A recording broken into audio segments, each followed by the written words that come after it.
nuestra querida Asturias, aquí en la capital, y me consta que muchos de ustedes pues, son habituales, por lo menos de este foro de integración social que también conduce nuestro consocio, nuestro querido amigo y compañero Ricardo Gayol desde hace aproximadamente 23 años, que se dice pronto.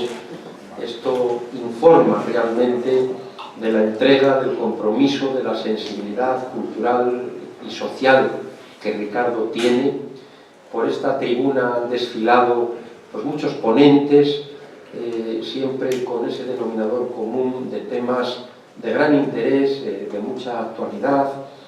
A veces no se han entendido bien. Si tomamos como indicador pues, la asistencia, pero es bien sabido que no todo lo mejor siempre recibe más aplausos, más beneplácitos. Hoy nos acompaña don Manuel de la Rocha Rubí, luego hablará de él Ricardo propiamente. Es un abogado y político español del Partido Socialista Obrero Español, alcalde de Fuenlabrada, que fue entre 1979 y 1983, diputado en las Cortes Generales en la quinta, novena y décima legislaturas, miembro de la corriente interna izquierda socialista, licenciado en Derecho, ha ejercido como abogado y profesor de Filosofía del Derecho en la Universidad Complutense de Madrid, nuestra querida alma mater. Nos acompaña también don Andrés Menéndez, presidente adjunto de esta casa, y tenemos que pedir disculpas igualmente porque nos tenemos que excusar. Yo estoy con un programa informático que además tengo fecha para enviar unos trabajos y es una cuestión verdaderamente complicada y me están ayudando y tendré que ausentarme porque están aquí, que han venido profeso con un portátil y todo para realizar esta labor para mí muy ingrata y complicada.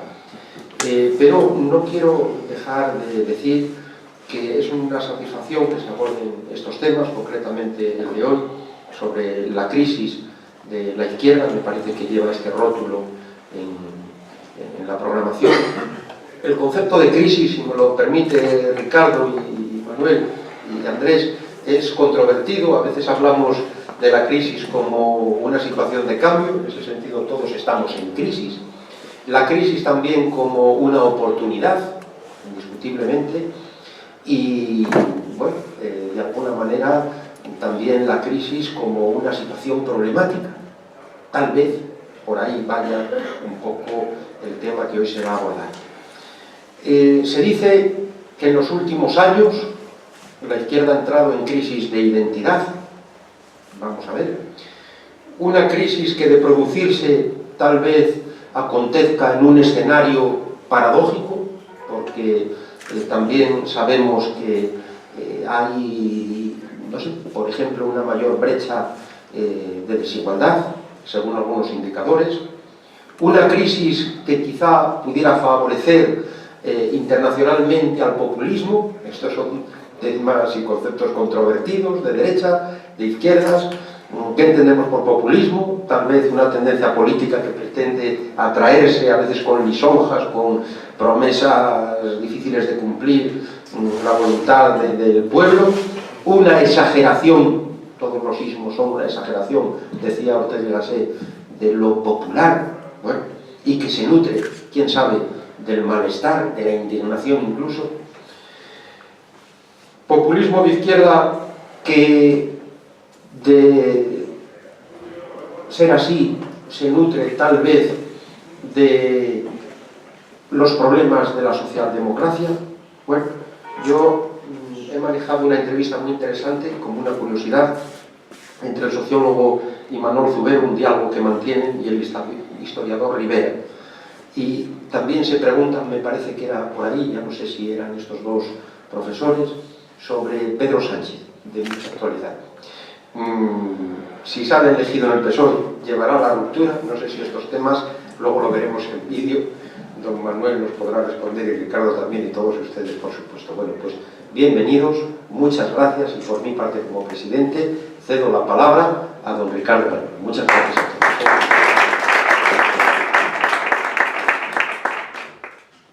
Bueno, pues... Ricardo. Buenas tardes a todas y a todos. Mi gratitud personal, y creo que en nombre de todos vosotros, al Centro Asturiano por permitirnos realizar estos foros aquí con esta confortabilidad y con esta acogida. Y bueno, siempre pensando en aportar a una casa regional un tipo de temas que eran hace 23 años un poco novedosos en las casas regionales y que, como ha dicho a Valentín, nos ha creado a veces dificultades para contar con participación, porque quizá no eran temas a los que estaba acostumbrado el colectivo del centro.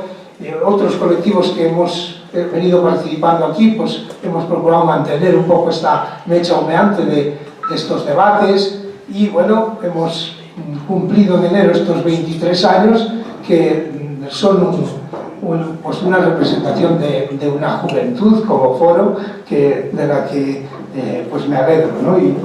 Pero al mismo tiempo de una continuidad.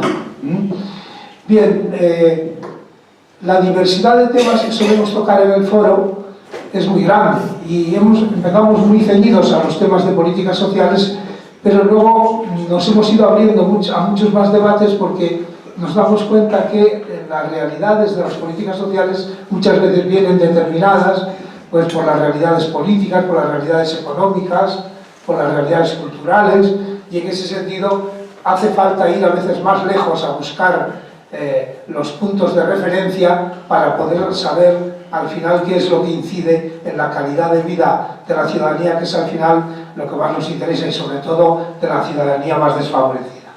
Bueno, dicho eso, siempre procuramos traer al foro a personas que, independientemente de su ideología o independientemente de su trayectoria, pues nos merecen una fiabilidad en aquello para lo que van a hablar. Y yo quería destacar hoy, lo primero, al pedirle a Manolo de la Rocha que estuviera aquí, es esa fiabilidad como persona, esa fiabilidad como profesional, esa fiabilidad como profesor y también esa fiabilidad como político, porque al margen de las siglas concretas de cada cual, Manuel de la Rocha siempre ha sido una referencia de coherencia, de ética y de una línea política transformadora.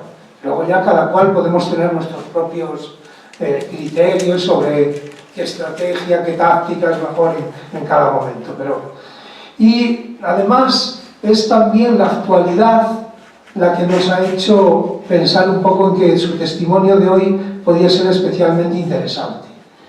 Y en ese sentido, pues evidentemente hay un marco, un panorama de la crisis de la izquierda.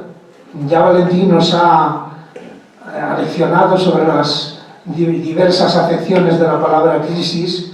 Desde luego, en absoluto nos planteamos la crisis como una depresión, como una destrucción. También lo de la oportunidad sabemos que es algo complicado y que hay que ganárselo, y que la crisis sea una oportunidad.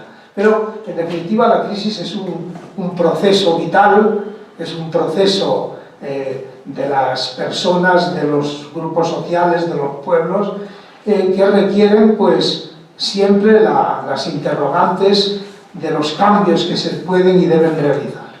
En el caso de la izquierda, yo pienso que ahora mismo, y no voy a entrar en la conferencia de Manolo, pero la charla de Manolo, pero lo que sí tengo que decir que lo que sí creo que hay, más que una crisis de identidad, hay una crisis de posibilidad. Es decir, es posible, y sobre todo en Europa, es posible que la izquierda sea una alternativa de poder político, una alternativa de proyecto. Bueno, pues eso es lo que yo creo que sí que está en un serio debate en este momento. Y naturalmente está el componente político, estrictamente político, donde en nuestro país recientemente pues hemos tenido una serie de cambios importantes, aunque no todos hayan fraguado, como bien quedan las claras. Y también tenemos una problemática importante en el terreno sindical. Y Manolo de la Rocha es también una persona muy conocedora de este terreno, ha trabajado muchísimo tiempo, no solo por su especialidad como abogado laboralista, sino que ha estado vinculado mucho a la actividad de UGT como sindicato, y eso le ofrece también una perspectiva muy amplia de cuál es el momento que vive el sindicalismo. El sindicalismo que también padece en buena medida ese mismo proceso de crisis y de necesidad de autoafirmación en una sociedad neoliberal donde realmente cada vez parece menos factible que puedan jugar un papel relevante. Bueno, yo solo quiero decir eso, añado dos cositas más y ya le doy la palabra a Manolo para que disfrutemos de él, de su testimonio y de su conocimiento. Un amigo común, que es el que además nos ha hecho un poco de mecenas en conocernos hace ya unos años y en esta ocasión en habernos concertado para este acto, pues se ha operado de una intervención importante del corazón el lunes. Yo le he llamado esta tarde antes de venir aquí y se encuentra muy recuperado. Entonces, bueno, se llama Luis César Rodríguez, es amigo de ambos, y yo quiero reconocerle aquí en público el papel que ha jugado él para que tengamos hoy esta charla. Él iba a venir muy ilusionado a esta charla y las fechas al final de las citas médicas pues se lo han impedido. Pero en todo caso, yo le he llamado esta tarde, se encuentra muy bien y quiero tener esta mención personal para él. Y quiero terminar diciendo que, bien, escuchemos a Manolo como un amigo, aunque luego podamos discrepar con él de muchas cosas concretas, en lo sindical, en lo político, como un amigo que transmite verdad, que transmite coherencia y que transmite un deseo profundo de cambio social, de justicia social. Hombre, eso se identifica plenamente con los intereses y con los principios de nuestro foro. Así que, Manolo, muchas gracias y tienes la palabra y siéntete absolutamente en tu casa.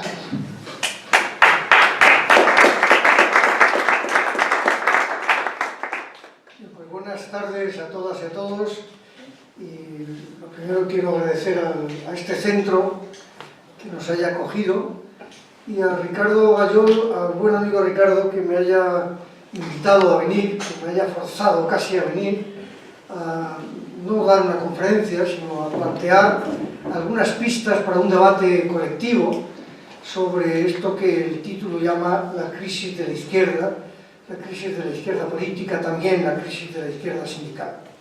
Lo primero que quiero decir es que con toda esa retahíla de cosas que se ha dicho sobre mí, yo soy un modesto abogado laboralista de la UGT, que de vez en cuando he tenido algunos cargos públicos y, bueno, realmente pues me ha permitido esa doble actividad quizá completar una visión de la realidad que es el solo político o el solo abogado o el solo sindicalista quizá la ve de una manera un poco más escueta o más mermada. Y lo que voy a pretender es dar una visión de cómo yo veo la crisis de la izquierda, algo en Europa, en España. Iba a decir que una reflexión no partidista, pero yo no puedo eludir mi condición de miembro del Partido Socialista Obrero Español y, por tanto, aunque intente que no sea necesariamente partidista, pero sí tiene ese enfoque, esa matriz desde donde yo hablo, que no puedo eludir ni debo eludir.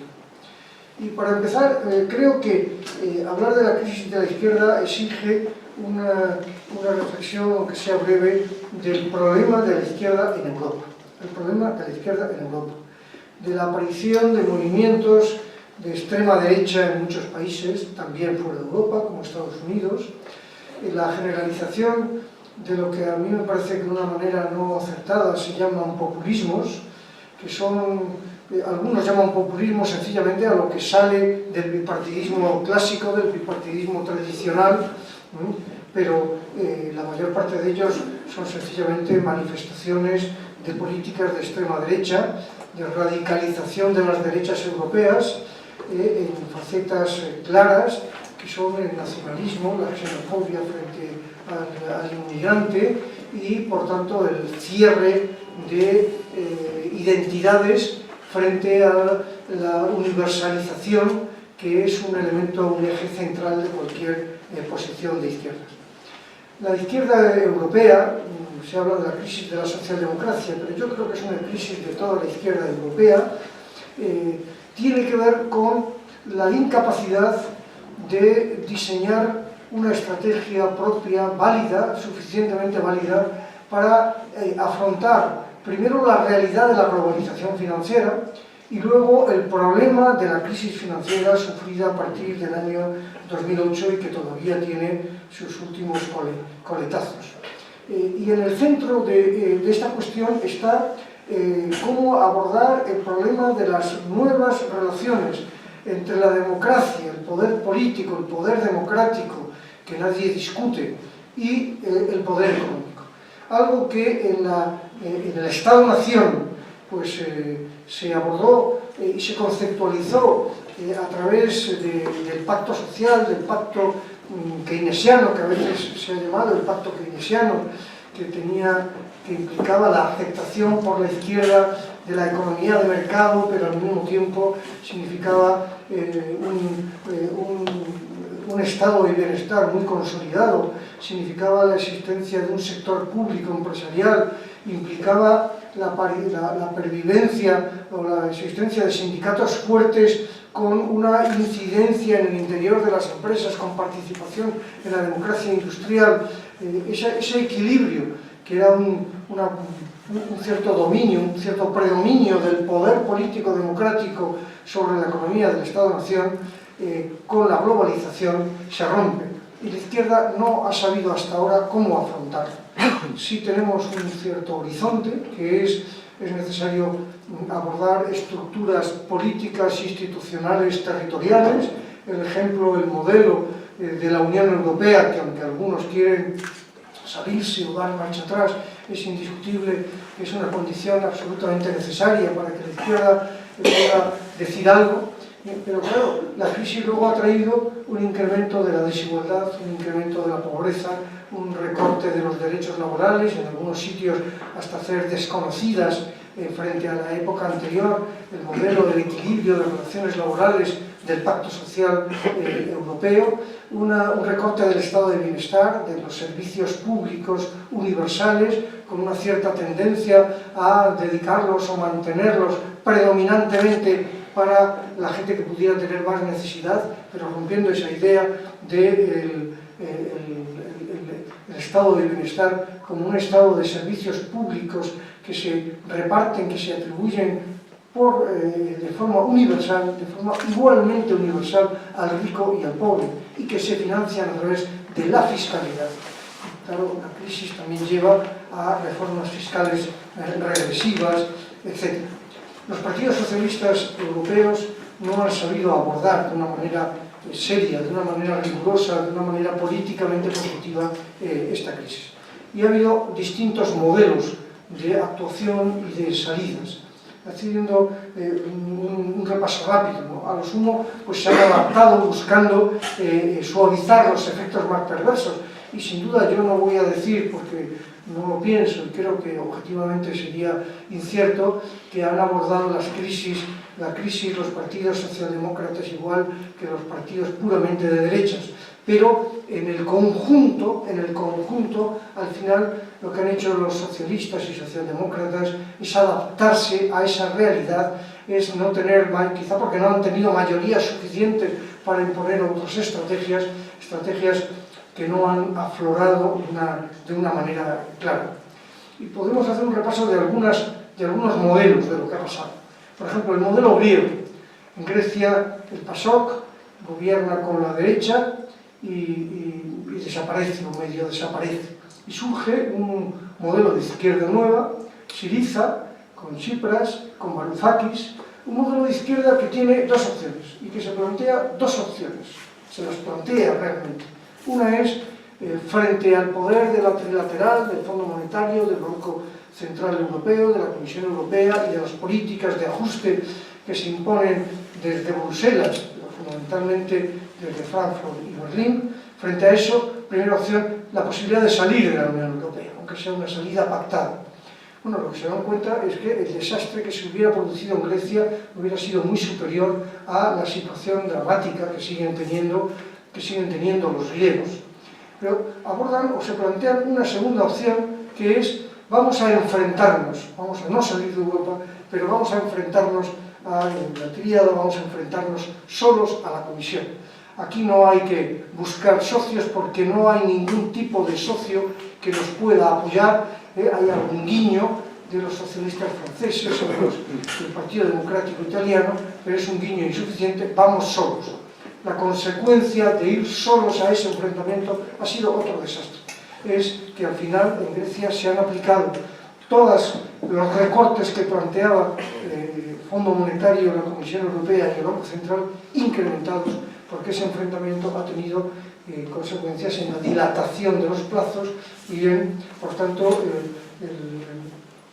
que los efectos financieros de esa deuda que todo el mundo reconoce que es imposible de abordar y de pagar y de cubrir, pues tuviera una solución distinta. Ha habido otros modelos. El modelo de Francia, de Italia, que son modelos de intentar gobernar solos, pero al mismo tiempo haciendo algún tipo o bastantes tipos de políticas de concesiones. Primero, de concesiones al predominio alemán, el predominio alemán del eje de la señora Merkel y de Schäuble. Schäuble, nuestro germanista de cabecera, Jürgen nos lo dice, el ministro de Finanzas alemán, que es el gran ortodoxo, es el que fija las ortodoxias, cuáles son políticas ortodoxas en Europa y cuáles no las son, aunque no siempre consigue imponer todas sus políticas, pero en lo sustancial las ha venido imponiendo desde el 2008 hasta hoy. Bueno, ¿qué han hecho Francia e Italia?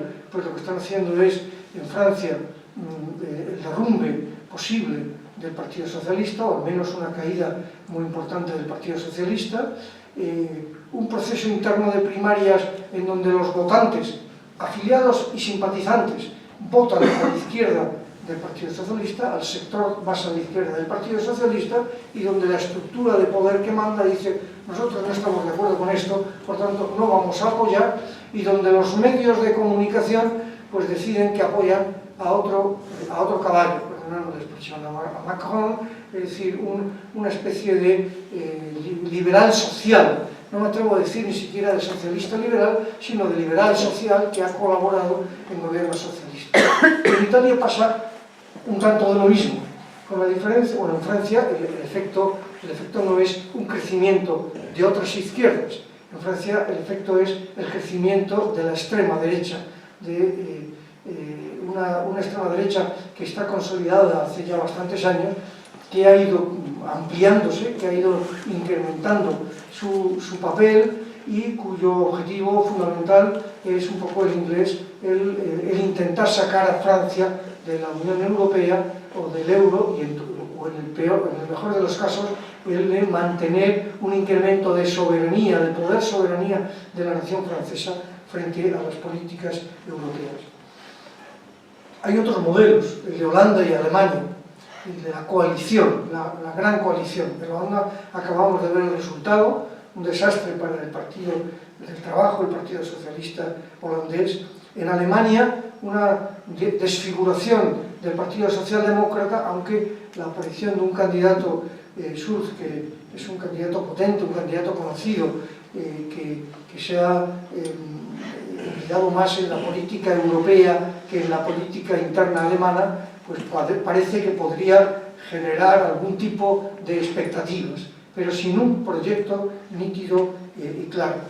Y en Inglaterra, con el Brexit, pues el Partido Laborista se producen primarias también y gana la izquierda, ya gana Jeremy Corbyn, y sin embargo las encuestas lo que dicen es que el Partido Laborista pierde papel, pierde rol, pierde apoyos, y en todo el conflicto de la salida de Inglaterra de la Unión Europea, pues también queda como desdibujado. Todo eso lo que muestra es, repito, de una manera muy deslavazada, como en Europa no hay ni una fuerza de izquierdas de ámbito europeo, con un proyecto conjunto, con un proyecto claro, con un proyecto alternativo al proyecto económico-social de la derecha, al menos el económico-financiero de la derecha, con consecuencias en lo social, y todo ello se traduce en un incremento en una consolidación de las políticas de derecha y en un incremento de los sectores de ultraderecha, que se vienen llamando populismos, pero que no lo olvidemos, es de extrema derecha. Salvo Portugal, al que luego me referiré. ¿Y qué ha pasado en España?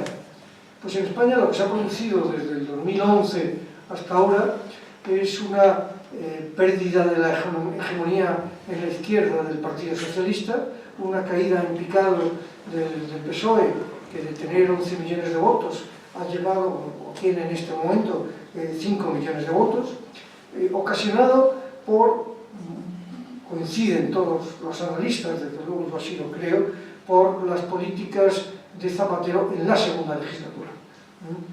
La primera legislatura fue una legislatura más equilibrada, en todo caso era también una legislatura de políticas cívicas, de políticas civiles, de políticas de bienestar y de expansión económica, con lo cual había recursos públicos para hacer muchas cosas o bastantes cosas, pero en la segunda, en el momento de la crisis, en el momento en que Zapatero intentó tener un ámbito de autonomía frente a el trío del Banco Central Europeo, el Fondo Monetario y la Comisión Europea, sin acudir, como hizo Tsipras, a la ciudadanía española, a plantear unas elecciones en las que él llevara al sentimiento de la gente cuál era la realidad de las limitaciones enormes que imponía el núcleo central europeo, pues lo que se ha traducido es en una incoherencia de políticas, la pérdida de credibilidad, la pérdida de confianza y la caída en picado del Partido Socialista.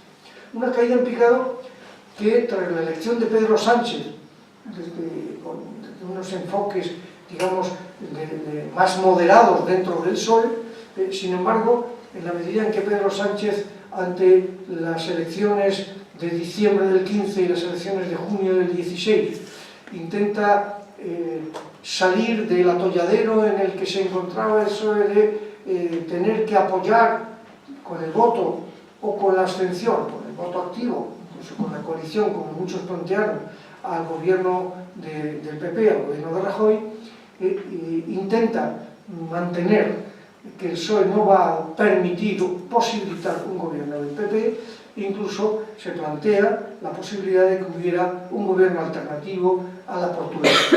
Un gobierno alternativo a la portuguesa, o más, pero al menos a la portuguesa, es decir, con un gobierno en minoría del PSOE, pero con apoyos parlamentarios de Unidos Podemos y de Ciudadanos, y probablemente también de algunas otras fuerzas nacionalistas moderadas, sin que eso en ningún caso implicara ningún tipo de pactos o de concesiones en relación con el independentismo catalán.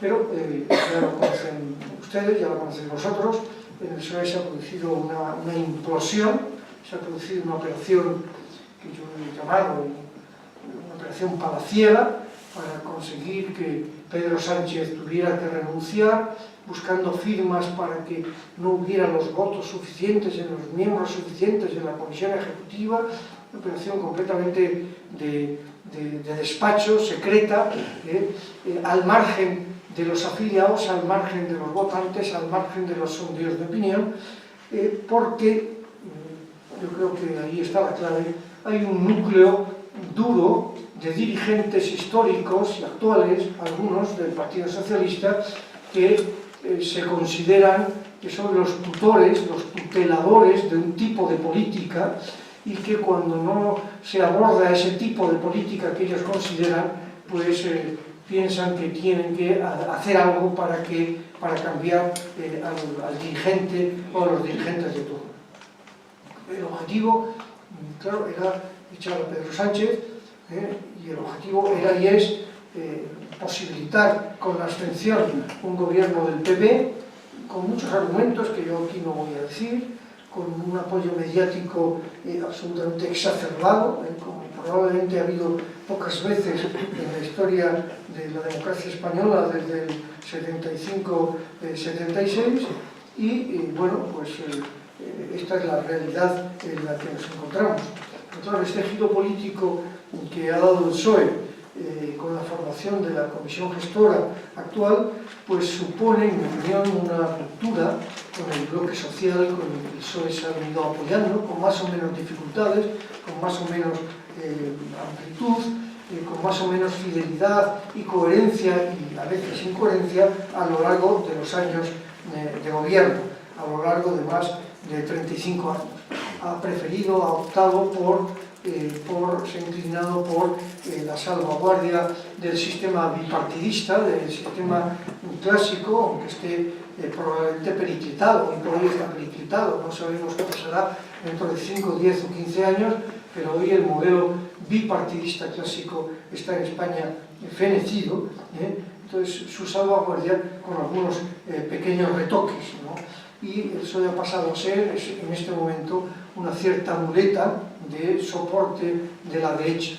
Alguien creía que se podía gobernar desde el Parlamento, pero hay que estar lejos del Parlamento y desconocer cosas básicas de la Constitución, no digo de triquiñuelas, sino simplemente lo que dice la Constitución y el reglamento de las cámaras, cuando establece con una nitidez absoluta, y además con una coherencia con el modelo de división de poderes y con lo que dicen la práctica totalidad de las constituciones europeas, que cualquier gobierno, el gobierno de turno, el gobierno legítimo, o el gobierno en funciones, puede oponerse a que se tramiten proposiciones o enmiendas parlamentarias que signifique un incremento de gasto o un incremento de ingresos, sin que el gobierno, repito, lo autorice.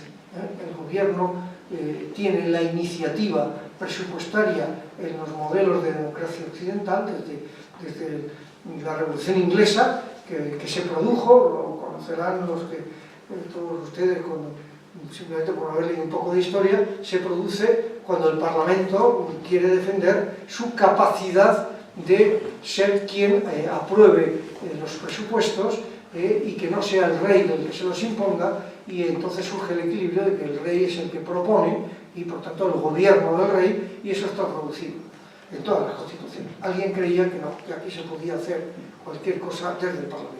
Pero además está ocurriendo algo muy grave, que quizá no está todavía suficientemente racionalizado y expresado, pero es que los grupos parlamentarios progresistas, en un sentido amplio, los de la izquierda, el PSOE, Unidos Podemos, Esquerra en algunos casos. Esquerra es un partido muy singular porque los objetivos de Esquerra en el Parlamento español son muy limitados, son muy centrados. A ellos les interesa la independencia, les interesa al menos el referéndum, les interesa exclusivamente aquello que conecta o que se relaciona con objetivos exclusivamente catalanes. Pero eso no ha pasado ni sigue pasando, por ejemplo, con la antigua Convergencia, que pues es el gobierno catalán, y otra cosa es lo que hace Convergencia en el Parlamento, y por supuesto el PNV y en muchos aspectos Ciudadanos. Pero lo que está ocurriendo es que los partidos, los grupos parlamentarios en este caso, ni siquiera se miran para ver qué pueden hacer conjuntamente, sino que están con el rabillo del ojo viendo qué hace el otro para yo ser el que capitalice cualquier tipo de iniciativas. Y lo que ocurre es que hay iniciativas elementales que a estas alturas no solo no han sido aprobadas, sino que no se espera que a corto plazo se aprueben. Por ejemplo, yo que estuve diputado en la legislatura anterior, la legislatura pasada, pues recuerdo cosas que ustedes o que vosotros vais a recordar en cuanto os digan. Por ejemplo, la prisión, la cadena perpetua, la prisión permanente revisable, introducida por el PP en el Código Penal, con la oposición de todos los partidos, con todos los demás partidos. Nadie votó, todo el mundo votó en contra, con discursos muy homogéneos, muy coherentes.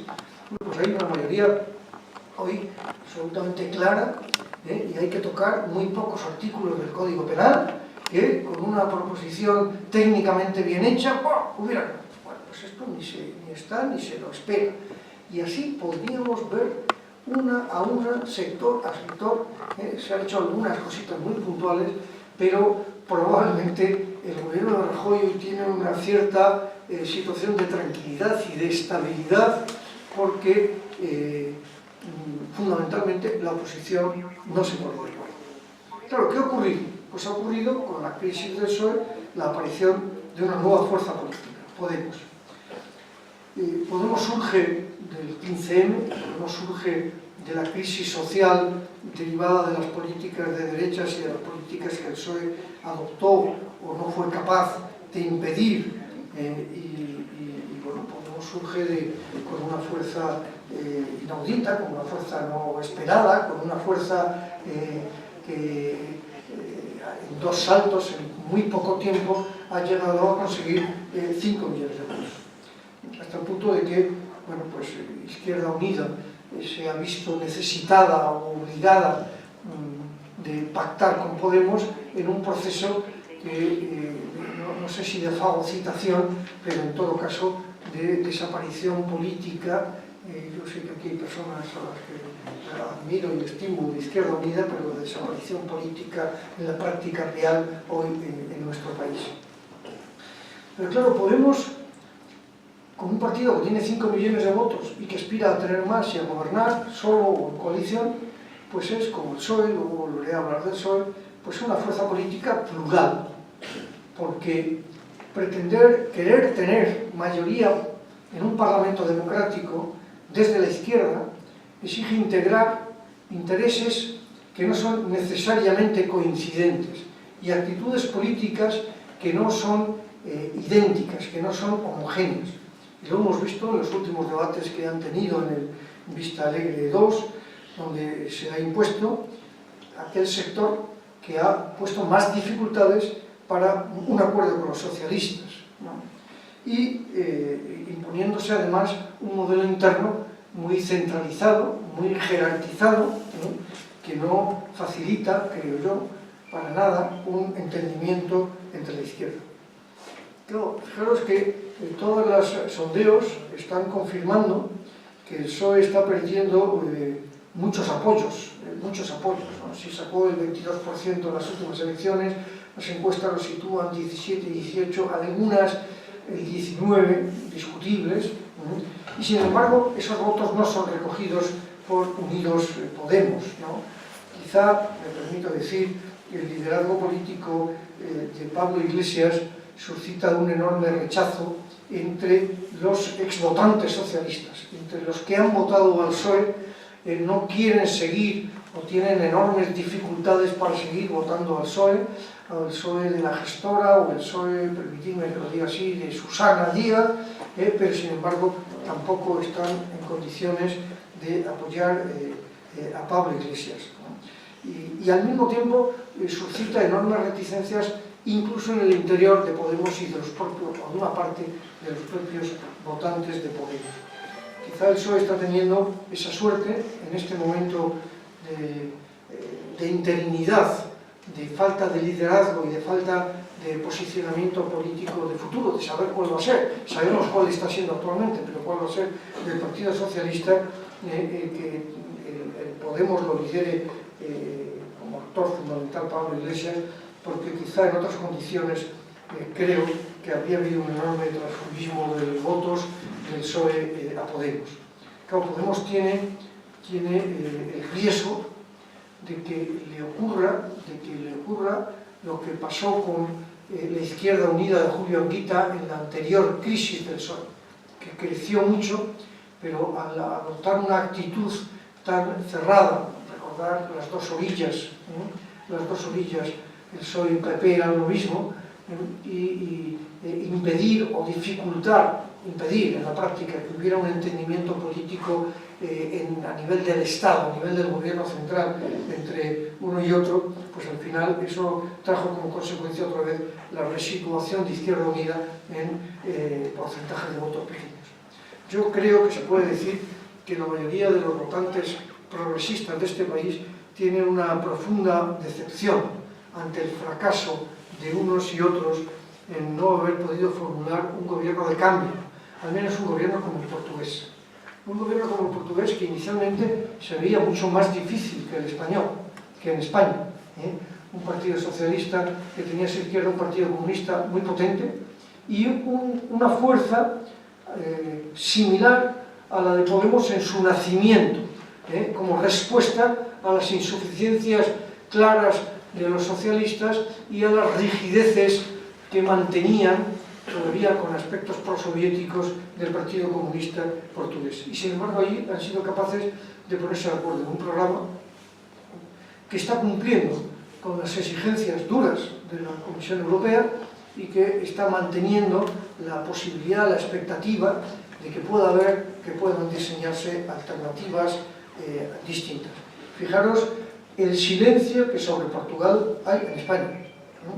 El periódico El País, a raíz en otro tiempo al menos del socialismo en un sentido muy amplio, desde que dio este giro tan tremendo de creer que el objetivo, la salida natural del PSOE era pactar la gran coalición con el PP, de poner en valor a Ciudadanos, de forzarle a que se abstuviera, de decir que cualquier otra política era una enorme irresponsabilidad, como hay otra política, que es en Portugal, al menos otro modelo, lo ningunea, lo oscurece y lo dificulta su conocimiento.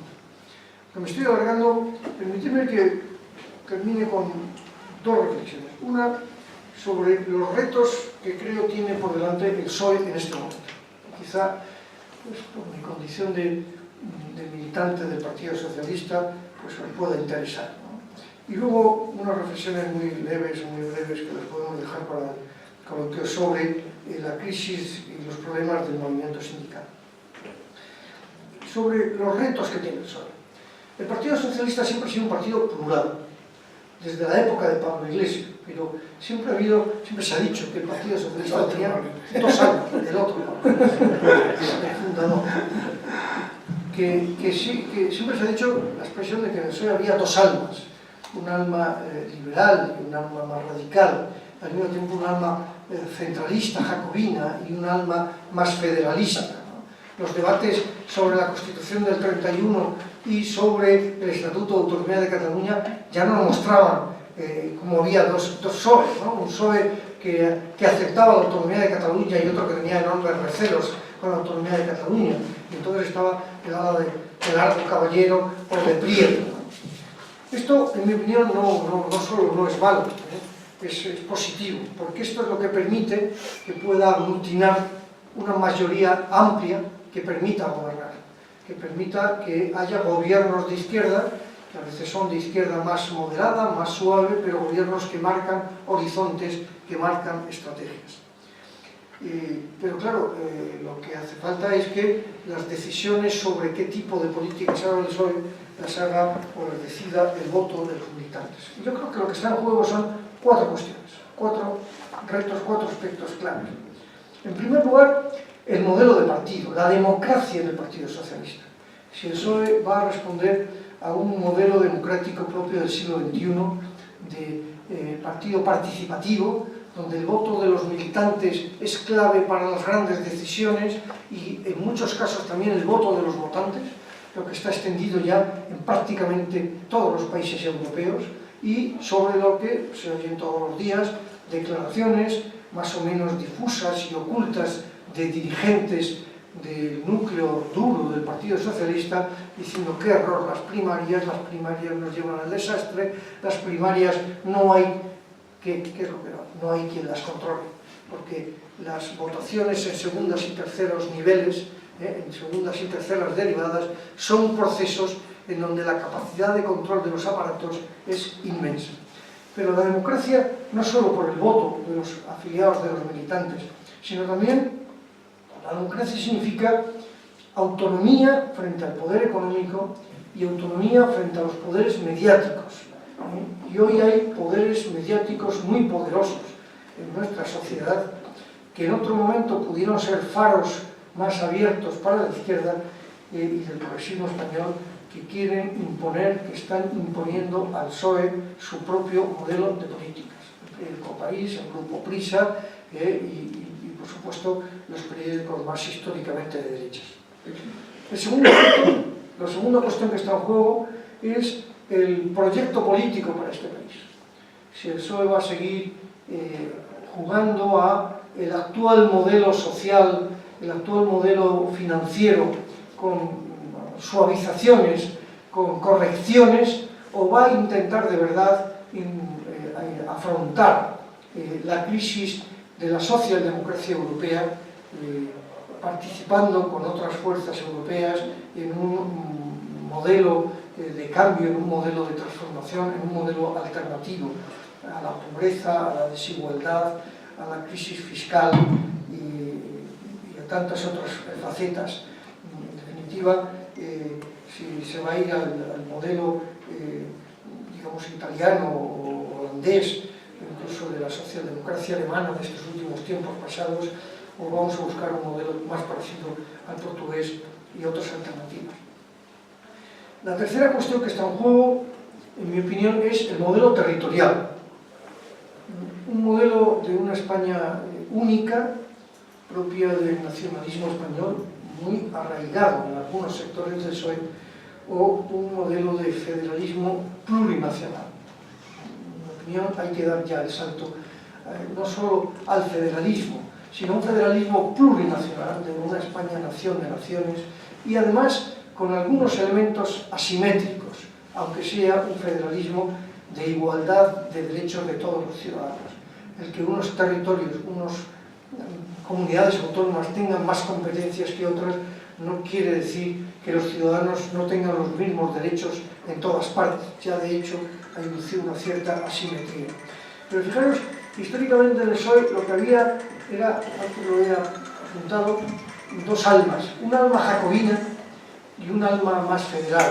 Pero el alma jacobina, el jacobinismo, es un modelo de configuración del Estado que nace de la Revolución Francesa, que considera que desde el poder central, desde un poder central único, es como se pueden hacer políticas de igualdad y de distribución homogéneas en todo el territorio. El racionalismo francés, que luego tuvo, bueno, pues la reacción del historicismo y de movimientos románticos y en definitiva a través de los movimientos identitarios, dio lugar a lo que llamamos el jacobinismo. Pero es que hoy en el Partido Socialista han aflorado actitudes y posiciones que no son exactamente jacobinas, sino que son, en mi opinión, de un puro y simple nacionalismo español, de España una, de que se han creído estos otros, a dónde vamos, y que no miran atrás en la historia, que no son capaces de entender a otros. Tenemos un problema también en el modelo territorial. Y por último, está en juego la política de alianzas. ¿Con quién quiere el Partido Socialista, sobre todo un Partido Socialista que ya no tiene mayorías ni absolutas ni cercanas para aquellas que le han permitido gobernar solo, sino que si gobierna va a tener que hacerlo con otras fuerzas políticas? ¿Con quién quiere entenderse para desarrollar su programa electoral, su programa de gobierno para gobernar este país? ¿Con las fuerzas de izquierda, por difícil que sea en algunos casos, o con fuerzas de derecha, o con fuerzas de centro? Y hemos visto en los últimos tiempos cómo ha habido un grupo que ha tenido capacidad de imponerse en el Comité Federal,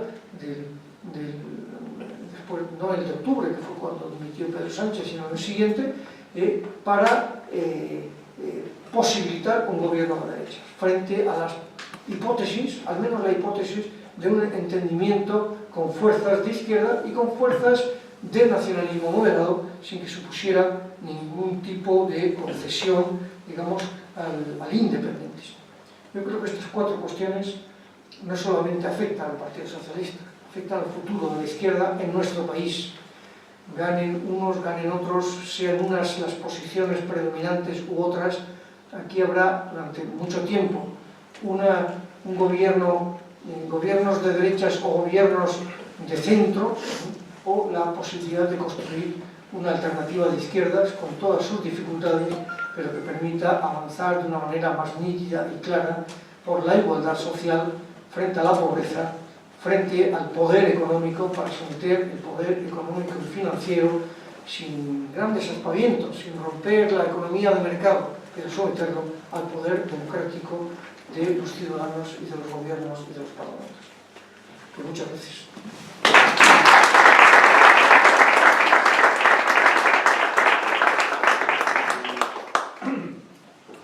Bueno, pues entonces, no sé si está Andrés. Sí.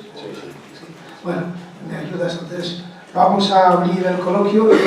Quiero decir 3 cositas, pero voy a dejar por el final, para contestarle un poco a la misión que me ha hecho Manolo, así muy elegante. Y entonces podéis empezar a plantear las preguntas. Andrés os va ayudando la palabra, ¿vale? Bueno, a ver, un momento. A mí el caballero, ¿cuál es el nombre? Sí, Inocencio. Luego la señorita. Carmen. ¿Pregunten? Bueno, 3 cosillas. Una sobre la democracia de los partidos, que yo creo que también la reflexión es aplicable a los sindicatos.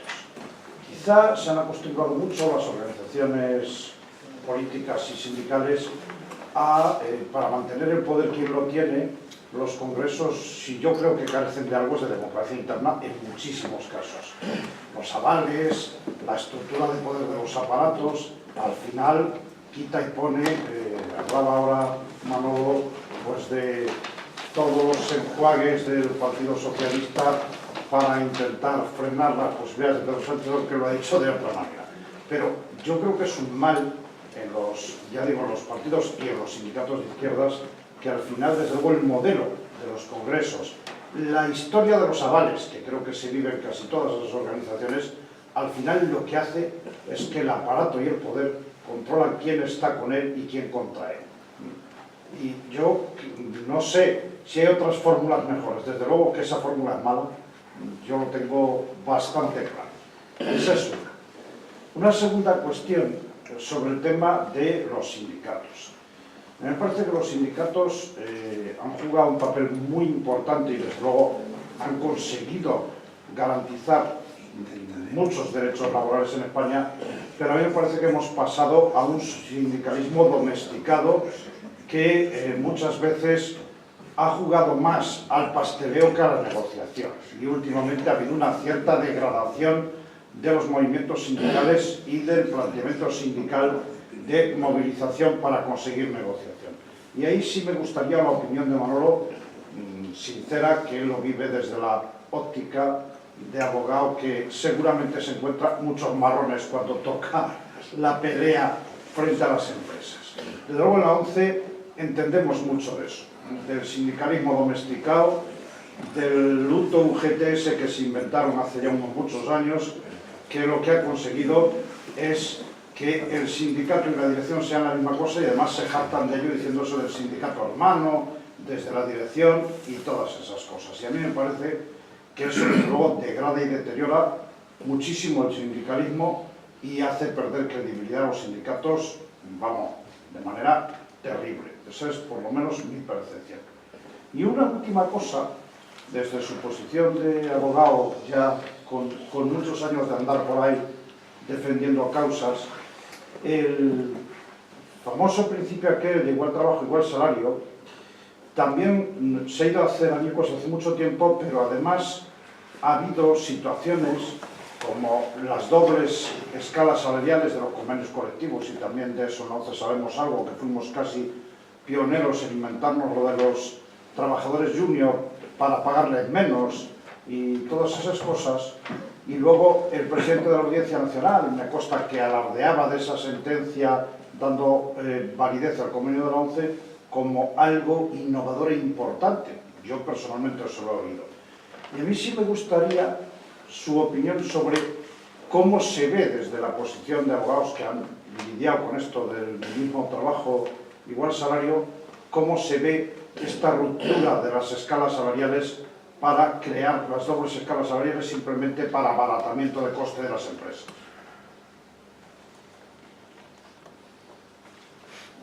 ¿Contesto uno a uno? No sé, como prefieres. Bueno, pues sí, porque han sido muchas cuestiones. Sí, no es muy largo, ¿no? Sí. Vamos a ver, yo coincido contigo en muchas de las cosas que has dicho, claro, ¿no? El problema de la democracia en los partidos y también en los sindicatos es el control de los aparatos. Es el sentido de tutelaje que tienen dirigentes históricos, legítimos en muchos casos, o que quieren ser los que no solo se perpetúan, sino que se mantengan las políticas que ellos hacen. Que cualquiera o cualesquiera que intenten separarse, pues tienen que luchar con una cantidad de obstáculos. Hemos señalado uno que hoy está siendo muy cuestionado en casi todas partes, que es el tema de los avales.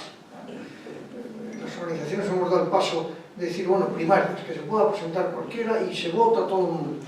Yo aún recuerdo el 27 Congreso del Partido Socialista, en el año 78, en donde votaban los cabezas de delegación. No es que no hubiera primarias, no es que los militantes no pudieran votar, es que en el Congreso no votaban ni los delegados. El cabeza de delegación, aunque tuviera, yo recuerdo a Alfonso Guerra por Andalucía, el 25% del Congreso era Andalucía. Y aunque en Andalucía hubiera un 60% en una posición y un 40% en otra, la mayoría se llevaba todos los votos. El paso, la evolución, ha sido muy importante. Pero claro, las primarias, ¿qué ponen? Ah, no, avales. Hay que tener un porcentaje tan importante de avales que solo se pueden presentar aquellos que tienen presencia en las estructuras, en los aparatos, que tienen la quiesencia, porque además los avales son públicos, los votos son secretos en urna, pero el aval es público y el que avala al disidente o al minoritario o al que no está apoyado por el poder, pues tiene sus riesgos. Estos son retos que están en los partidos, que están en los sindicatos y que tenemos que seguir profundizando y abordando. La segunda cuestión que has planteado es el tema de los sindicatos.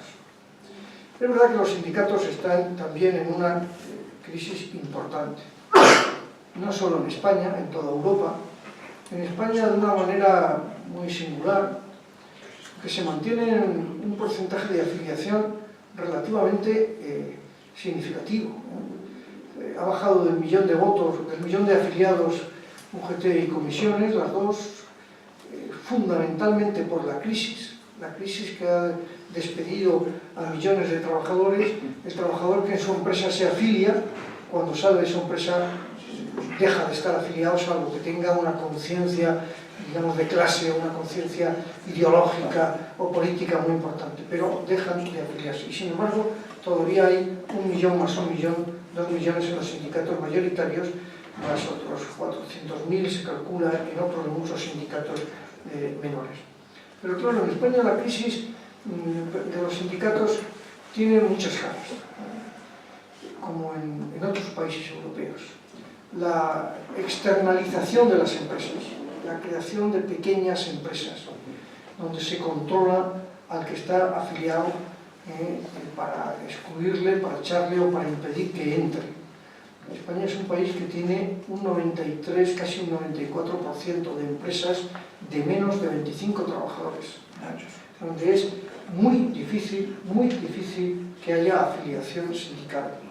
El problema de la individualización de las relaciones de trabajo, el intento de los empresarios de salir del convenio colectivo, de ir a negociaciones individuales una a una, la lucha por el convenio colectivo, más las reformas laborales que cuestionan los convenios colectivos sectoriales que son claves. El propio modelo de relaciones laborales que hay en nuestro país que hace innecesaria la afiliación. Es un modelo que los sindicatos buscamos en el 78, que con la Constitución. Es el modelo en que negocian los comités, negocian los sindicatos, pero el convenio colectivo es una norma de aplicación universal, se aplica a todos.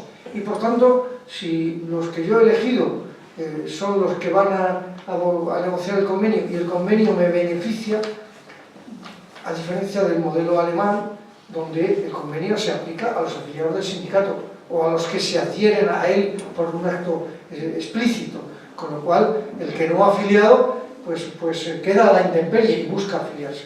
Son algunas de las causas que han traído estos logros que hoy tenemos. Además de errores importantes de los sindicatos, de la falta de autocontrol, luego entro en lo que has dicho del pasteleo frente a la negociación, que yo ahí disentiría un poco más. Pero la crisis, digamos, ética, de imagen de los sindicatos, apoyada o inflada por unas campañas feroces de la derecha política y de la derecha mediática, pues eso también desarbola mucho al movimiento sindical. Y has dicho, bueno, lo que también ha habido es mucha época de pasteleo frente a negociación. Yo no voy a discutir que no haya habido épocas o aspectos o momentos en lo que llamas pasteleo, es decir, de menos exigencia crítica. Pero los sindicatos en este país han montado en los últimos 20 años más huelgas generales que en la mayor parte de los países europeos. Se han enfrentado a las reformas más duras del gobierno del PSOE y, por supuesto, de los gobiernos del PP, ¿no? ¿Y con qué efectos? Pues algunos de ellos con efectos importantes, porque han conseguido que algunas de esas reformas, como fue la reforma de las pensiones, se atemperaran, se suavizaran. En otros casos no se ha conseguido nada, o se ha conseguido poco, o no se visualiza lo que se ha conseguido. Pero sí es verdad que esa antinomia entre presión-negociación, entre movilización, huelga y negociación, forma parte esencial de la realidad de un sindicato. Un sindicato que no negocia no está cumpliendo su papel, pero porque la historia de los sindicatos es la historia de quien negocia colectivamente para que no tengan que negociar individualmente los trabajadores. Negocia colectivamente, es el sujeto colectivo. Pero un sindicato que solo se queda en la negociación y que no presiona, que no exige, que no reivindica, pierde también otra faceta de su actitud, ¿no? Y de su posición.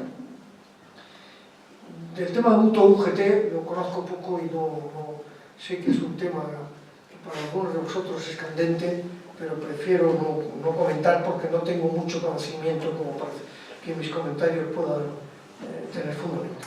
Pero una última inciso, aunque se me alargue, sobre el tema del principio igual trabajo, igual salario y las dobles escalas. Ese principio de que igual trabajo, igual salario no está en la Constitución española. Quiero decir, el Tribunal Constitucional desde el inicio dijo que la Constitución y las leyes, cuando hablan del derecho a la igualdad en el artículo 14, no garantizan que a igual trabajo se cobre igual salario. Lo que sí se garantiza es el derecho a cobrar, a que los convenios colectivos regulen los mismos salarios para las mismas categorías y por tanto para el mismo trabajo, aunque luego por encima del convenio se pueda cobrar más un trabajador frente a otro. Pero claro, ¿qué ha ocurrido?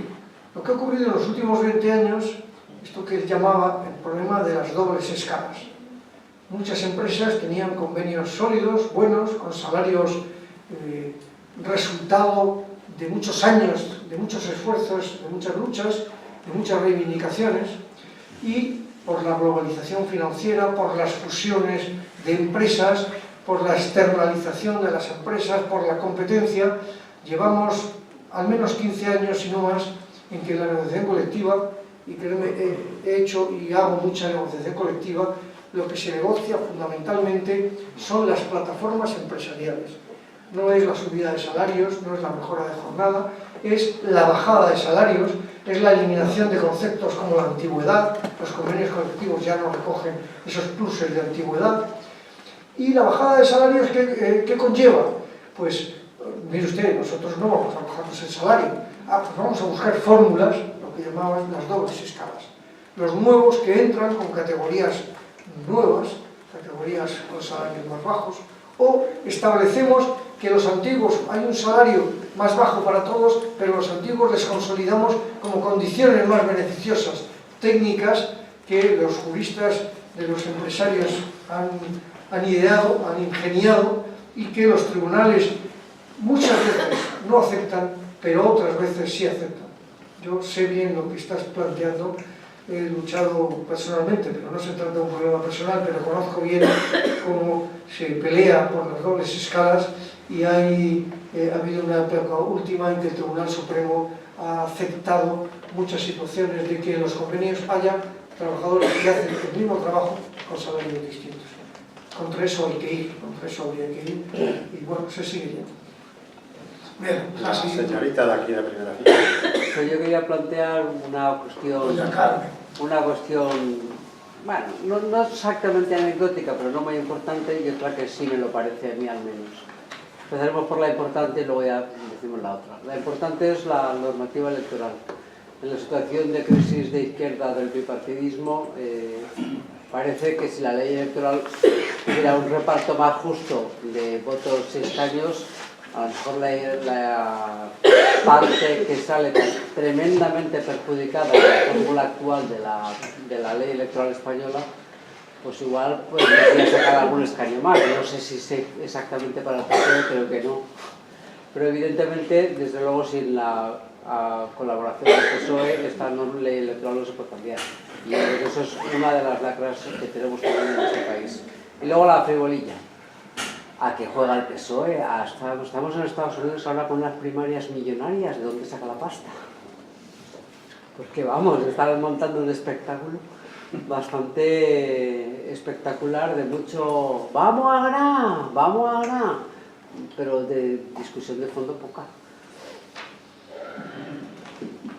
Bueno, dos cuestiones. Primero, la normativa electoral. Efectivamente, se sabe que el sistema electoral que se diseñó en el 78 se diseñó antes, porque la ley electoral es un poco anterior a la Constitución y luego los elementos claves se incorporaron a la Constitución.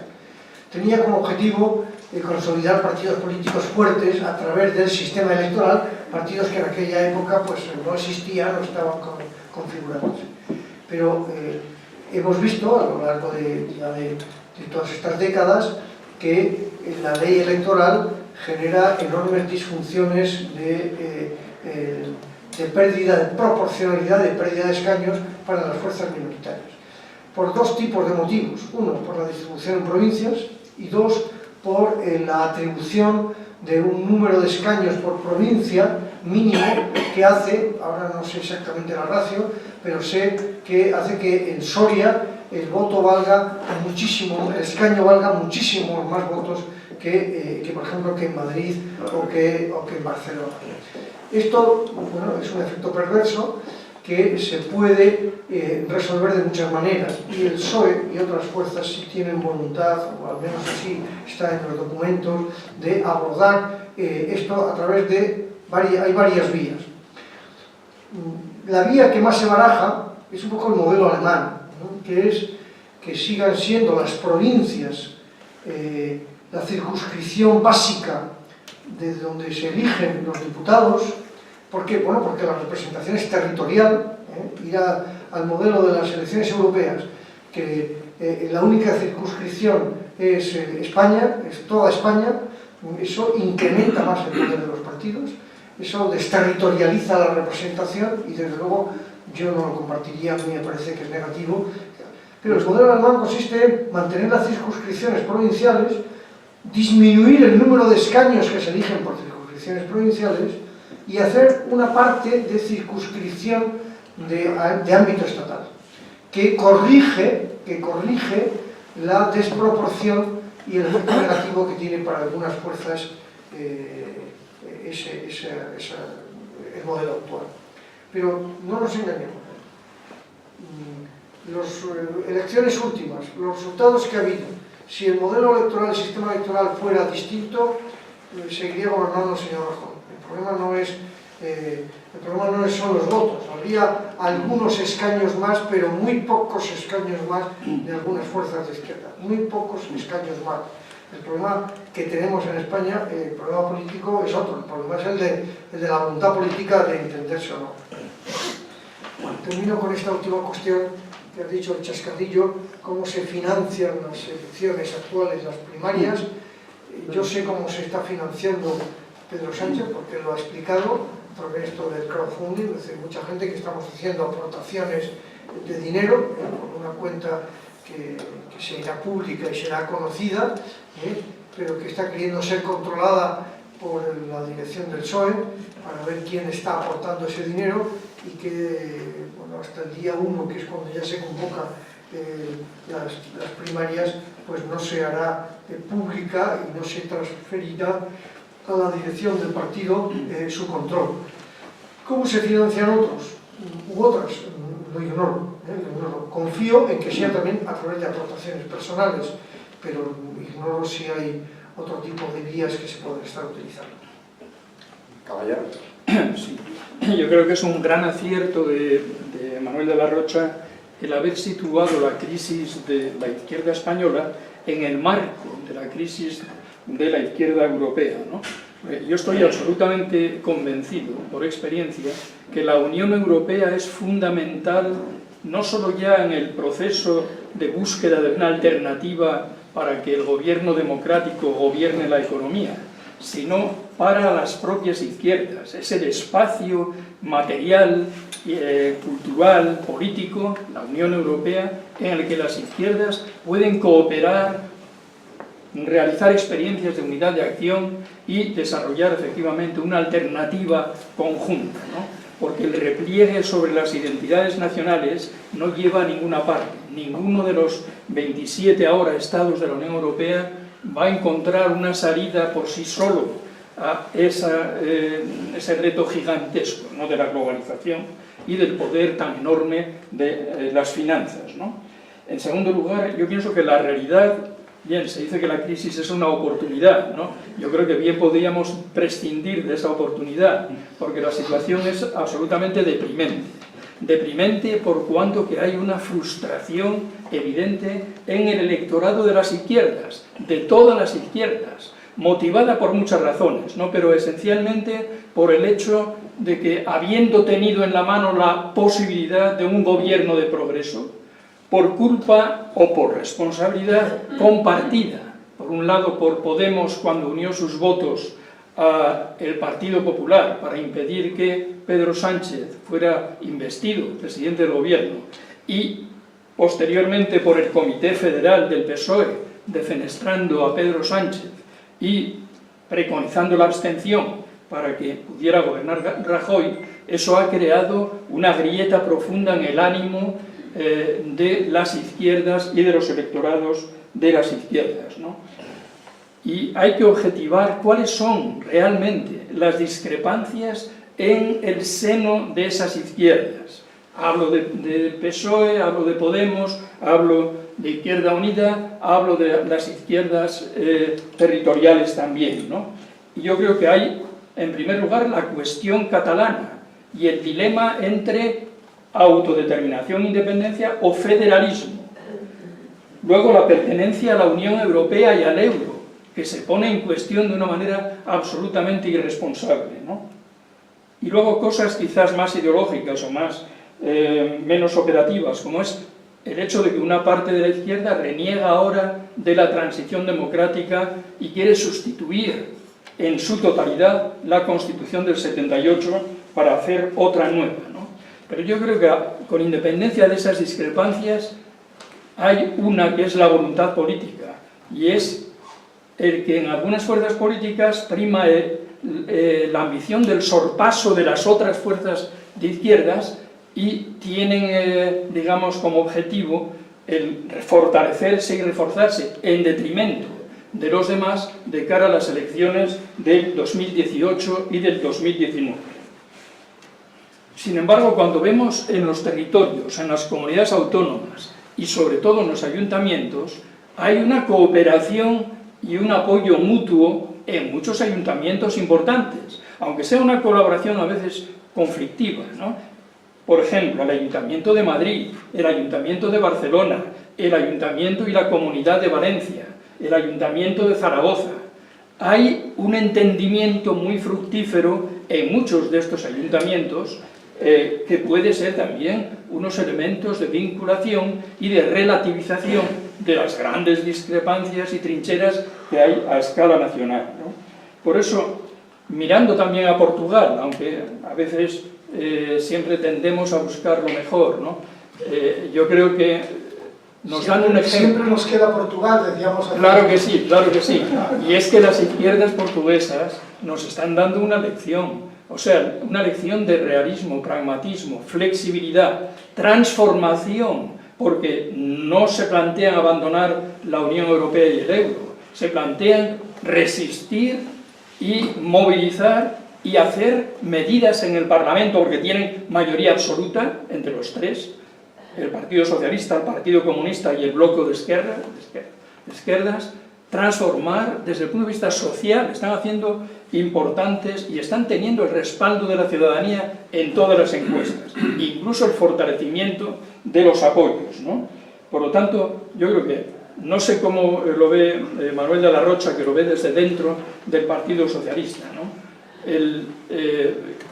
Se está ahora dirimiendo quién va a gobernar el Partido Socialista, qué mayorías, qué políticas, qué alternativas, y hablando de las políticas de alianzas, ¿no? La pregunta es, ¿seremos capaces entre todos de atenuar, por lo menos, si no borrar, las líneas rojas, las famosas líneas rojas que nos separan en compartimentos enfrentados a esas izquierdas, ¿no? Entonces, tenemos la alternativa de Pedro Sánchez, y tenemos la alternativa de Susana Díaz, y tenemos la alternativa de Patxi López, ¿no? Y claro que estamos todos pendientes. Estábamos ya pendientes del Congreso de Vistalegre II, y lamentablemente no salió de ahí una mano tendida y una posibilidad de atenuar esas líneas rojas. Esperemos que eso pueda cambiar en algún momento, ¿no? Entonces, en el Partido Socialista estamos todos pendientes, efectivamente, de cómo se va a saldar esa cuestión de alternativa y de alianzas en su Congreso, ¿no? Y ya aprovechando que nos haga un pronóstico, Manolo. Claro. Que sea... Yo quiero agradecer a mi amigo y compañero, que hemos visto en tantas ocasiones, su intervención, porque la comparto plenamente. Lo hemos compartido desde posiciones no iguales, pero sin embargo las reflexiones han sido muy comunes, ¿no? Lo más que puedo añadir es que cuando hubo conversaciones entre el Partido Socialista y Podemos, aparte de las conversaciones oficiales, las que salían en la televisión, había conversaciones paralelas y previas. Por ejemplo, en materia económico, financiera y social no había diferencias sustanciales. Es más, había la convicción de que era muy factible, incluso que era fácil, llegar a acuerdos de formar un programa de gobierno incluso en las materias más novedosas como una renta básica de inserción u otras cuestiones. En el tema catalán sí había algunas diferencias, por eso que has apuntado, del tema de autodeterminación o federalismo, aunque probablemente ese tema se podría haber resuelto. Yo creo que había más una actitud de, lo has señalado tú, líneas rojas. Aquí hay aspectos que yo no estoy dispuesto a ceder en ningún caso, y son aspectos además que sé que el otro no puede aceptar. Y esto ha pasado en los dos lados. Ha pasado en los dos lados, aunque se han visualizado más unas que otras, aunque ha habido quizá una actitud externa hacia afuera más torpe o menos experimentada por parte de unos y otros. Pero yo creo que has diseñado y has dibujado muy bien el problema que tiene la izquierda en España. Pero muy bien.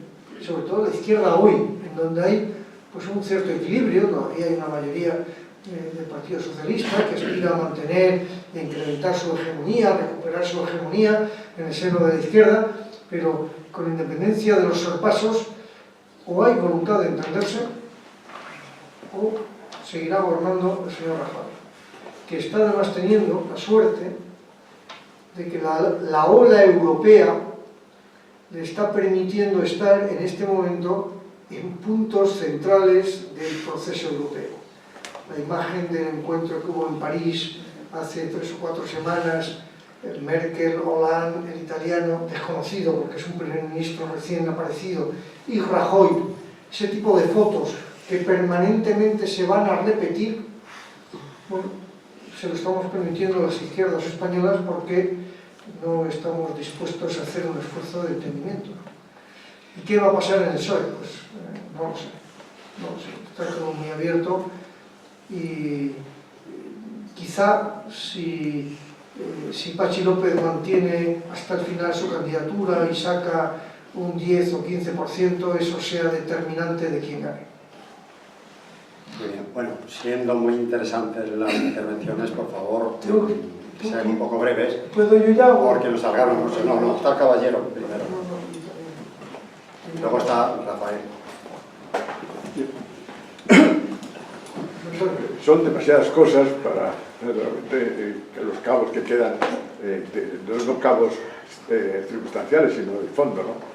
Pero bueno, yo querría señalar una primera cuestión, que es la crisis de la socialdemocracia. Quedó clarísima en Alemania cuando el presidente del partido, Lafontaine, dijo que tenía un canciller que era un neoliberal y que él se iba. Bueno, o sea que eso ya a principio de este siglo. Ese problema ha sido prolongado y en estos momentos el nuevo candidato a ser canciller lo que ha dicho es las reformas, la Agenda 2010 que hizo Reder, que llevó a cabo, pues hay que revisarla porque era una agenda que tenía efectos económicos positivos desde el punto de vista de la situación y de los intereses capitalistas de Alemania, pero que iba en contra de lo que eran los planteamientos socialdemócratas. Y él ha dicho que hay que revisar porque hay que volver otra vez a plantear el tema de la socialdemocracia como el tema de la justicia y como el tema de la igualdad social. Bueno, entonces, eso está ya viniendo desde ese horizonte. ¿Qué ha sucedido entonces cuando ha habido intentos socialdemócratas, yo creo que serios y creíbles, como era el de Hollande en Francia? Pues en 4 meses o 5 meses, la señora Merkel, para decirlo de una manera muy simple, se lo engulló. O sea, que acabó su programa socialdemócrata.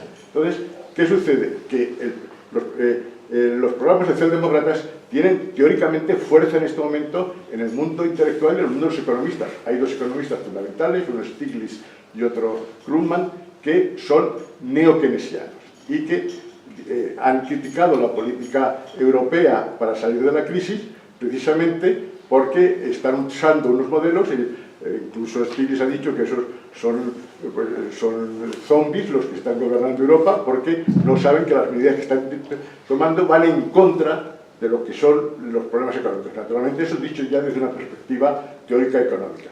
Pero el problema fundamental entonces, con este bagaje intelectual que los neokeynesianos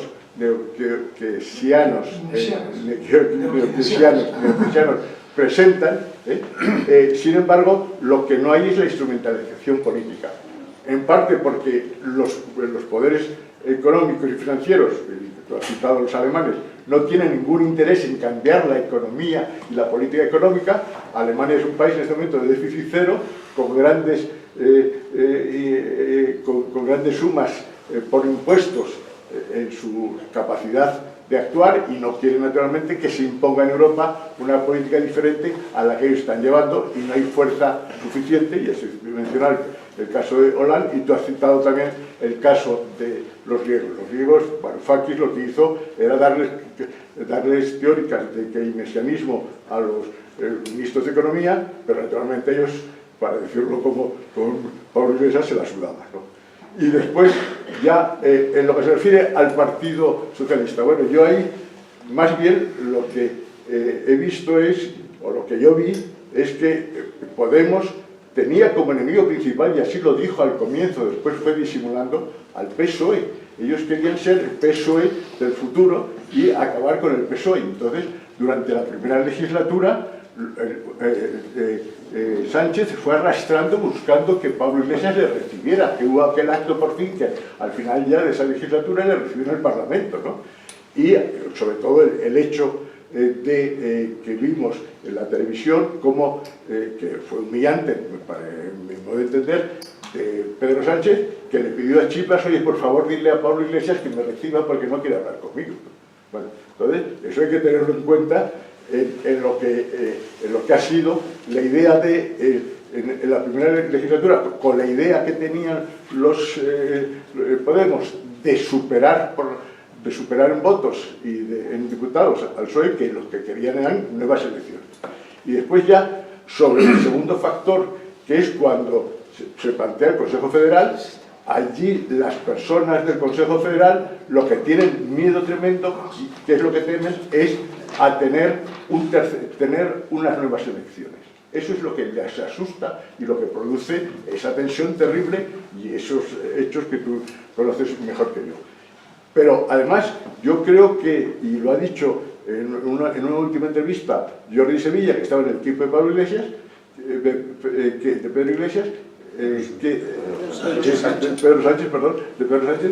que Pedro Sánchez quería terceras elecciones. Eso ha publicado un libro y hay una entrevista en que dice eso. Y eso sí que era suicida para el Partido Socialista. Ese tipo de planteamiento a unas elecciones a lo desconocido era algo que había que evitar y la abstención evitaba eso. Y entonces eso era la fuerza de lo de la abstención no es porque quisiesen que gobernase Rajoy, sino porque no veían qué salida había alternativa que no gobernase Rajoy desde el punto de vista del Partido Socialista.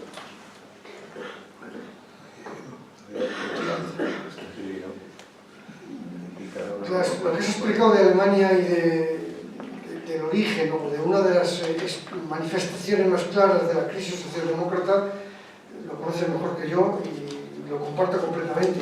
Quizá yo solo añadiría una frase: con la globalización financiera no es posible hacer keynesianismo en un solo país.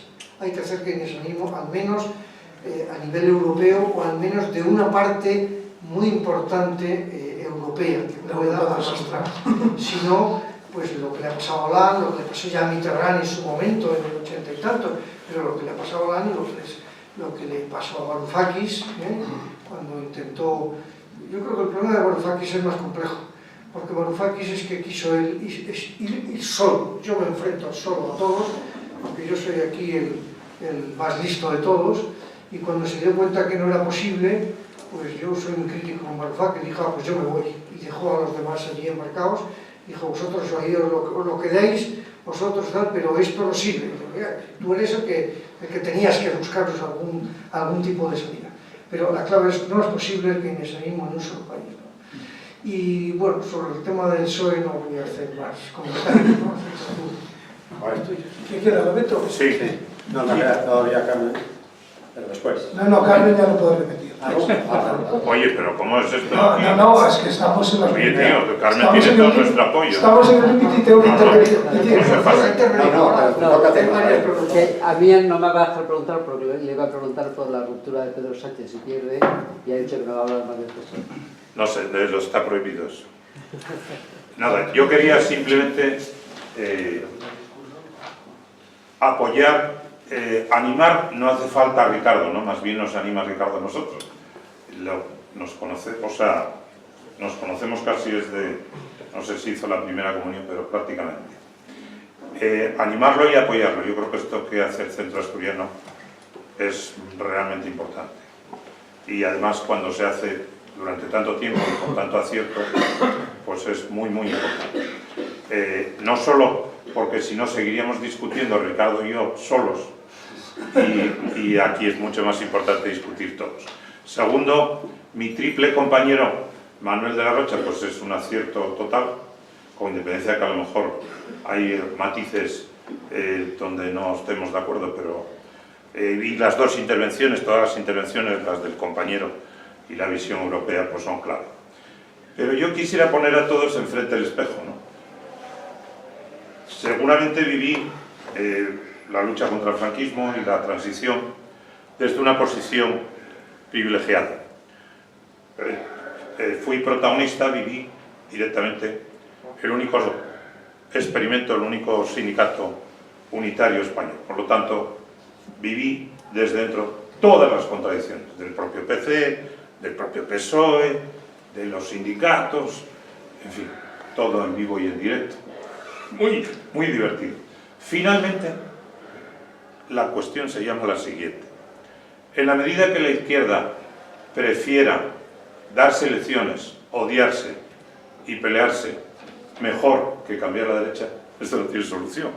Y como eso lleva siendo así desde hilo tempore, no, o sea, esto no es un tema ahora de los Pedritos y los Pablitos, esto hace muchísimo tiempo que es así, sigue siendo así, no maduramos y por lo tanto seguirá gobernando la derecha mientras nuestros odios internos no sean superiores a los que decimos que somos, porque nos damos lecciones sobre quién es más rojo, y resulta que el que es más rojo es el que gana a la derecha, es el único que es más rojo, todo lo demás son debates de salud. Como eso no tiene solución a corto plazo, no solamente por lo que hemos vivido y explicado y lo que lamentablemente vamos a tener que seguir viviendo, pues entonces una derecha desastrosa e increíble, pues es posible que siga. ¿Vamos a poder resolver esto? Para empezar vamos a ser capaces de afrontarlo de una manera directa, porque finalmente el resto es todo debatible y... Sí, no, pero esto no es debatible y tal, o sea, esto es que si ahora votamos y liquidamos lo de Ricardo, pues se acabó la vaina, no sé qué estamos hablando, estaremos hablando de otra cosa. Difícil lo tienes. No, es que además lo apoyo yo, en tu caso lo apoyo, o sea que simplemente de nuevo, yo creo que esto es una oportunidad de ver, de analizar la realidad y ver la complejidad de la misma, pero también las oportunidades que tenemos y que si no aprovechamos, pues desperdiciamos y seguimos igual. Entonces somos nosotros, sí que tenemos soluciones, sí que tenemos alternativas, lo que pasa es que, por las razones que sean, seguramente en las asambleas donde no dirige Ricardo, pues no se plantea así, porque yo estoy seguro de que si hubiera debates directos, pues esto debería... Yo no creo que las asambleas, solo por personalismo, liderazgos y tal, evitase que las izquierdas se unieran, pero la realidad es que van a seguir divididas. Muy breve. Yo creo que el próximo... Ricardo, buenas tardes. Buenas tardes, don Luis. Creo que la próxima charla deberéis titularla, más que la crisis de la izquierda, la crisis del sistema de partidos. Porque yo creo que el tema está... Bueno, vivimos las democracias occidentales, bueno, cualquier democracia se llame, son democracias, digamos, representativas, y los partidos parece que tendrían que tender un poquito más a democracias participativas.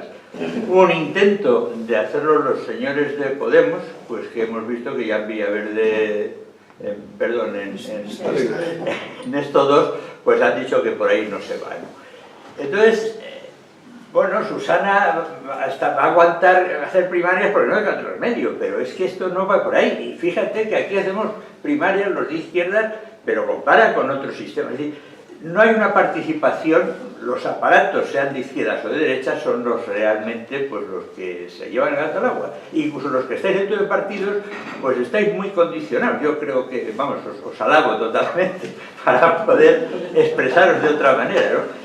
Y luego un detalle nada más simple, esto nada más un librito que ha funcionado por ahí, la reforma electoral perfecta, porque el sistema alemán también tiene sus pegas, que son 50 circunscripciones con 7 diputados cada uno. Evidentemente acaba con el sistema de provincias, pero tú coges el mapa español y dices, a ver, Soria, Segovia, Ávila y no sé qué, pues tienen 7 parlamentarios. Pero bueno, esa es otra disquisición que no viene al caso. Bueno, yo solo quería lanzar, ya debido al tiempo, 4 telegramas. Uno, has citado un poco a Gita, como a mí me has tocado mi santo, pues tengo que... hombre, yo creo que el que pactó con Convergencia en el 93 fue Felipe González. Yo, sinceramente, después de eso, pues podéis decir la Gita lo que os dé la gana, pero... Vamos a decir que el pacto con el PSOE no fue posible porque Felipe González optó por Convergencia y Unión. Bueno, con todo derecho, sin duda, pero ahí queda eso. Segunda cuestión, esta más cercana. Hombre, la táctica de Pablo Iglesias en la negociación post-diciembre no fue buena, pero hombre, presentar un acuerdo con Ciudadanos, Pedro Sánchez, que tenía 40 diputados, y eludir los 71 de Podemos más Izquierda Unida, hombre, también creo que no fue acertado es decir, la estrategia que seguía Pedro Sánchez para esa cuestión. Por lo tanto, cargar solo sobre Pablo Iglesias esa cuestión me parece excesivamente abusivo. Bien, y una tercera cuestión en lo político. Yo la alusión que ha hecho Manolo, que se la agradezco, de Izquierda Unida, yo me siento muy cómodo en el proceso de Unidos Podemos. Y lo voy a decir por dos razones desde Izquierda Unida, que yo soy de Izquierda Unida y voy a seguir, mientras existe Izquierda Unida, que espero que aún exista mucho tiempo, pues yo voy a seguir siendo siempre de Izquierda Unida, estoy en esa posición. Pero, desde luego, hay dos cosas muy claras. La 10ª Asamblea Federal de Izquierda Unida, que fue la última con Cayo Lara, aprobó crear un bloque político y social alternativo y, por lo tanto, eso encaja perfectamente con lo que se está haciendo, con el proceso que se está siguiendo en Unidos Podemos. Y en segundo lugar, me encuentro muy cómodo en el proceso de Unidos Podemos. ¿Por qué? Porque he visto muy cerca la desaparición de Izquierda Unida. Pero ahora Izquierda Unida evidentemente tiene menos visualización, pero tiene la posibilidad de un trabajo político serio que va a aportar a ese ingrediente común, que seguirá creciendo, y donde nosotros cada vez vamos a aportar más. Y en lo de Vista Alegre, nosotros hemos salido muy bien ubicados porque estamos en esa línea, en la línea que marca Pablo Iglesias, que luego será muy discutido como persona, pero en su línea es mayoritaria y es coincidente con ese sentido unitario. Vale. Termino. Mi último telegrama, Manolo. Tu expresión sobre el tema de tu UGT, que respeto totalmente y no te pido que... pero demostraría que en UGT el nivel de responsables de UGT, de dirección de UGT, existe tan poca conciencia del papelón que está haciendo UGT en la ONCE. Bueno, punto UGT, pero con el apellido, la bendición y los beneficios. Entonces, bueno, no te pido que me contestes, solo quiero que te lleves la pregunta al bolsillo. Bien, pues termino con algunos comentarios, pero no voy a entrar en las 4 cuestiones porque algunas de ellas pues, son sencillamente la expresión de Ricardo de su posición, sus preferencias, sus inclinaciones. Pero sí en el tema primero y un comentario sobre el último. El tema de Anguita del 93. Yo era diputado en el Congreso del 93 y estuve y participé, me permitís la petulancia, con cierta personalidad, con cierta virulencia verbal, en el debate en el grupo parlamentario sobre con quién habría que pactar, con la Izquierda Unida, que dirigía entonces Anguita, o con Convergencia.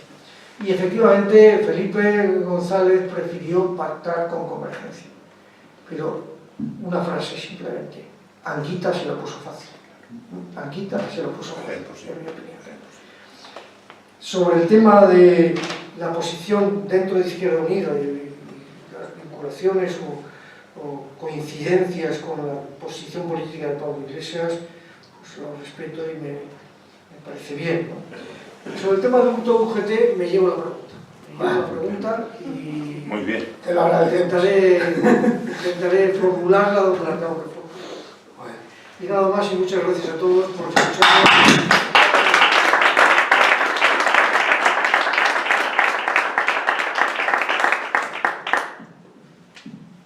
Bueno, Manuel, felicidades. Ha sido una ponencia muy clara, muy informada y amena, muy amena. Y en cuanto a Ricardo, pues oye, felicitarte también por esta continuidad a través de tantos años. Y que el ánimo siga. Y bueno, las cosas tienen que tener esto que ha habido aquí, puntos de vista diferentes, pero al final todos en buena armonía. Muchas gracias a todos y hasta la próxima.